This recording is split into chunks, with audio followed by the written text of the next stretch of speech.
Hommes et femmes de religions différentes, mais de foi profondément enracinés dans la grandeur et la miséricorde de Dieu, nous nous sommes rassemblés ici.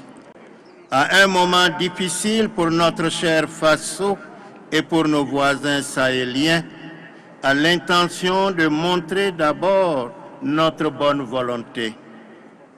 Aujourd'hui, nous sommes aussi réunis selon les différentes traditions religieuses pour invoquer le don de la paix et de la cohésion sociale, convaincus de la valeur d'invoquer Dieu dans la construction de la paix. Nous voulons montrer comment la prière ne divise pas, mais unit. Nous voulons prier ensemble.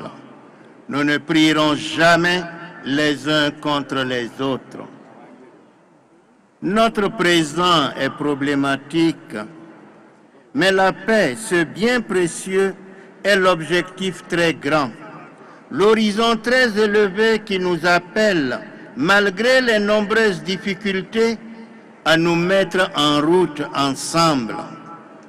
La paix demande en effet que nous parcourions avec espérance le chemin de l'écoute fondé sur la mémoire, la solidarité et la fraternité, tout autant que celui de la réconciliation et de la communion fraternelle. Toutefois, la paix ne sera jamais parfaitement réalisée si nous n'apprenons pas à contempler le monde que Dieu nous a donné comme la maison commune, c'est-à-dire le lieu où être présents les uns aux autres, chacun dans sa diversité, le lieu où respecter la vie reçue et partagée, le lieu où se préoccuper des conditions et des modèles de société qui favorisent l'éclosion et la permanence de la vie dans l'avenir, et encore le lieu où développer le bien commun de toute la famille humaine devient une nécessité pour tous. La paix exige une vraie conversion des mentalités. Elle est donc un processus lent et patient, plein d'espérance, à travers lequel nous poursuivons une fraternité réelle basée sur notre commune origine divine dans le dialogue et la confiance réciproque. Nous devons cultiver une autre mémoire, fuyant la tentation d'une sécurité et d'une stabilité illusoire à travers la réalisation d'un équilibre dicté par la peur de l'autre. Nous devons acquérir une nouvelle conscience morale, le sens d'une éthique globale de solidarité et de coopération au service d'un avenir commun. Et pour cela, la mémoire ne doit pas être rancunière, mais elle doit être tournée vers le désir que les horreurs d'un passé même récent ne se reproduisent plus, qu'on ne retourne plus vers les solutions illusoires qui ont semé tant de destruction.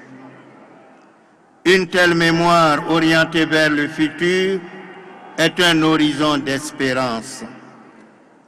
L'expérience chrétienne du mémorial est tournée vers la réconciliation et donc la recherche d'un ordre social juste inspiré d'une vision de l'homme selon le cœur de Dieu.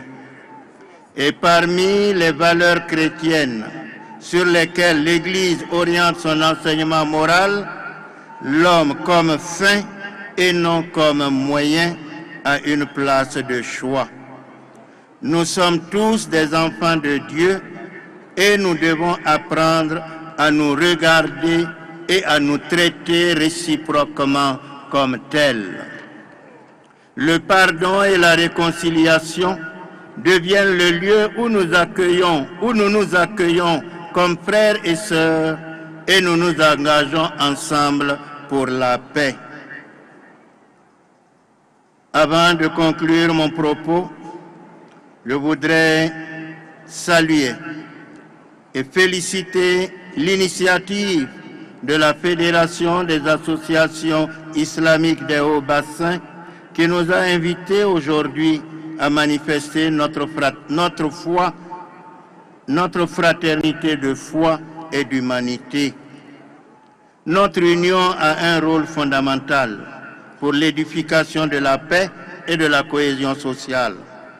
La visibilité de notre entente a un effet hautement positif sur les consciences des fidèles que nous guidons sur le chemin de Dieu et des justes traditions de nos pères. Nous devons croire au dialogue patient, véridique, raisonnable. Nous devons croire aussi à la force des signes et symboles dans la recherche de la paix, mais aussi pour éviter les abîmes qui divisent nos populations et qui préparent de graves conflits. Quand nous repartirons d'ici, nous aurons cependant la lourde responsabilité de faire en sorte que de ce qui s'est dit ici, il ne reste pas que des paroles, des signes sans valeur. Nous devrons conserver un cadre de dialogue, créer des cellules d'alerte pour prévenir les dérives qui mettent en danger la paix sociale, dénoncer et isoler ceux qui, au nom d'une prétendue foi, spéculent sur la sérénité des croyants, dénoncer ceux qui investissent de l'argent ou en reçoivent pour notre insécurité, ceux qui invoquent le nom de Dieu pour détruire ou tuer s'éloignent de la religion. Nous devrons aussi construire des ponts de solidarité, de solidarité vraie, de sorte que le peu que chacun accepte d'apporter nous aide à affronter ensemble les questions qui se posent à nos communautés.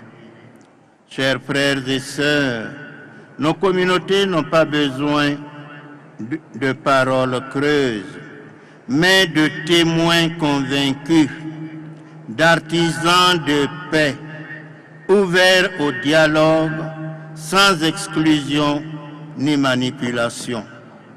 Tous ensemble, mobilisons-nous pour gagner la bataille de la paix. Que Dieu, dans sa miséricorde, accueille les victimes de la violence et du terrorisme. Que Dieu travaille nos cœurs à tous pour les rendre plus humains en vue de la paix. Dieu bénisse et protège le Sahel. Dieu bénisse le Burkina Faso et lui donne la paix. On va répondre ensemble. Amen.